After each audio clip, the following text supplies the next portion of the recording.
ഗോപാലകൃഷ്ണൻ, മുഹമ്മദ് അലി, യോഹന്നാൻ എന്നെല്ലാം കേൾക്കുമ്പോൾ സ്വാതന്ത്ര്യ സമര സേനാനികളാണെന്ന് ആരും തെറ്റിദ്ധരിക്കരുത്. കേരളത്തിലെ മുസ്ലിം സമുദായത്തിൻ്റെ തനതായ വിവാഹ ദല്ലാളന്മാരാണ് ഇവരൊക്കെ. ഈ പറഞ്ഞ പേരുകളൊന്നും ശരിയായ പേരുകളല്ല. പക്ഷേ ഒരു കഥ പറയുമ്പോൾ ചില സാങ്കല്പിക നാമങ്ങൾ ആവശ്യമായതുകൊണ്ട് അത് ചേരുംപടി ഉപയോഗിച്ചിരിക്കുന്നുവെന്ന് മാത്രം. കൊള്ളാവുന്ന മുസ്ലിം കുടുംബങ്ങളിലെ അവിവാഹിതരെ കണ്ടെത്തി അവർക്ക് പറ്റിയ ഇണയെ സംഘടിപ്പിച്ച് കൊടുക്കുക എന്ന സേവനമാണ് ഇവർ കാഴ്ചവെക്കുന്നത്. ഇവരുടെ കണ്ടെത്തലുകൾ പലപ്പോഴും പണമുള്ള വീട്ടിലെ പെൺമക്കളിൽ മാത്രമായി ഒതുങ്ങിപ്പോകാറുണ്ട്. ആൺകുട്ടികളുടെ വിദ്യാഭ്യാസ യോഗ്യത പെരുപ്പിച്ച് കാണിച്ചും അവരുടെ കുടുംബ മഹിമ വാനോളം പുകഴ്ത്തിയും പെൺകുട്ടികളുടെ മാതാപിതാക്കളെ ഇവർ വശത്താക്കും. മുന്തിയ സ്ത്രീധനം നൽകി ഇവർ ആ പെൺകുട്ടിയെ പയ്യന്റെ തലയിലാക്കി കമ്മീഷൻ കാശും വാങ്ങി തടി തപ്പും. ഇവിടെ രണ്ട് കച്ചവടമാണ് നടക്കുന്നത്. ഒന്ന്, പണമുള്ള പെൺകുട്ടിയുടെ പണക്കാരനായ പിതാവിന് വിദ്യാഭ്യാസമുള്ള സുമുഖനായ കുടുംബക്കാരനായ ചെറുക്കനെ കണ്ടെത്തുന്നതിനുള്ള ഉപകാരസ്മരണ പണമായി സ്വീകരിക്കുന്നത്. കനത്ത ദക്ഷിണയാണ് ആ വശത്ത് നിന്നും വാങ്ങിക്കൂട്ടുന്നത്. അതിലും വലിയ ദക്ഷിണ സാധാരണക്കാരനായ അല്ലെങ്കിൽ അതിലും കുറച്ചുകൂടി ഉയർന്ന സാമ്പത്തിക സ്ഥിതിയുള്ള ചെറുക്കന് ഇത്രയും കനത്ത സ്ത്രീധനം സംഘടിപ്പിച്ച് നൽകിയതിൻ്റെ ദക്ഷിണ. അതിന് ഇത്തിരി കനം കൂടും. ഇന്ന് 10 ലക്ഷം രൂപയാണ് ഇവരെല്ലാം അടിസ്ഥാന ദക്ഷിണയായി വാങ്ങുന്നത്. സ്ത്രീധനത്തിൻ്റെ വലിപ്പമനുസരിച്ച് ദക്ഷിണയും വളർന്നുകൊണ്ടിരിക്കും. ചെറുക്കൻ വീട്ടുകാർക്കും നഷ്ടമില്ല. പെൺവീട്ടുകാരിൽ നിന്ന് വാങ്ങുന്ന തുകയുടെ ഒരു അംശം മാത്രമാണ് കൊടുക്കുന്നത്. അധ്വാനിക്കാതെ കിട്ടിയതായതുകൊണ്ട് കൊടുക്കാൻ അമാന്തം വിചാരിക്കുകയും വേണ്ട.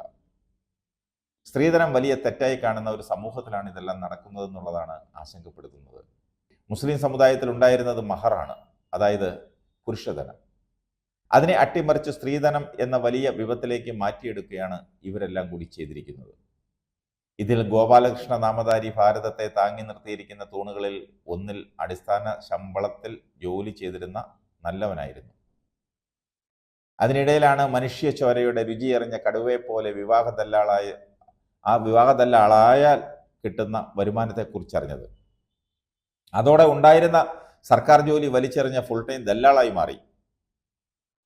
ഇയാളുടെ ചില കുസൃതികളാണ് രസം. മാസത്തിലൊരിക്കലെങ്കിലും അറബി രാജ്യങ്ങളിലേക്ക് സന്ദർശനം ഉണ്ടാകും. കയ്യിൽ കാശുള്ള മുസ്ലിം നാമധാരികൾ ഒരുപാട് പേർ അറേബ്യൻ രാജ്യങ്ങളിൽ അധികം പേരറിയാതെ കഴിയുന്നുണ്ട്. അവരുടെ ഇടയിൽ ഒന്ന് വിരകി നടന്ന് ഒരു 10 പേരുടെയെങ്കിലും വിവരമെങ്കിലും ശേഖരിക്കും.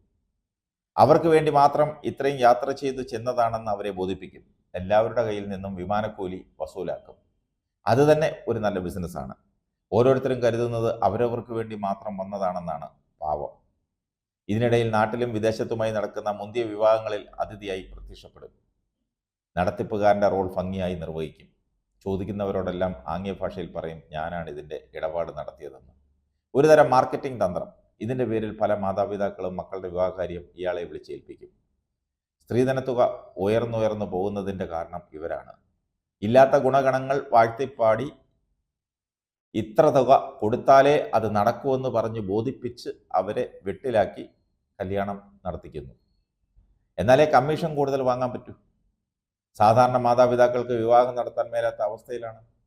കടം മേടിച്ച് അന്തസ്സ് നിലനിർത്തേണ്ട അവസ്ഥയാണ് വന്നിരിക്കുന്നത്.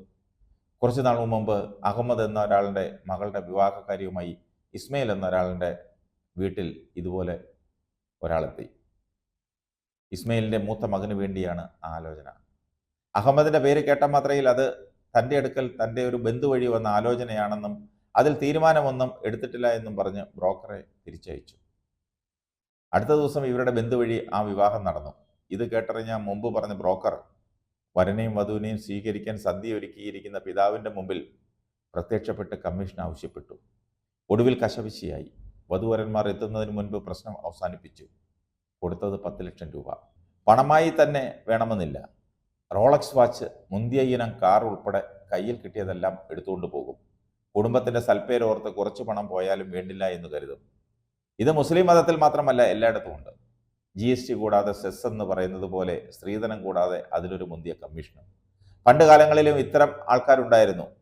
വിവാഹം കഴിയുമ്പോൾ വരൻ്റെ പിതാവ് നൽകുന്ന സാമാന്യ മോശമില്ലാത്ത ഒരു സ്നേഹോപകാരം, അത് വാങ്ങി മര്യാദയ്ക്ക് പോകുന്ന ബ്രോക്കർമാർ.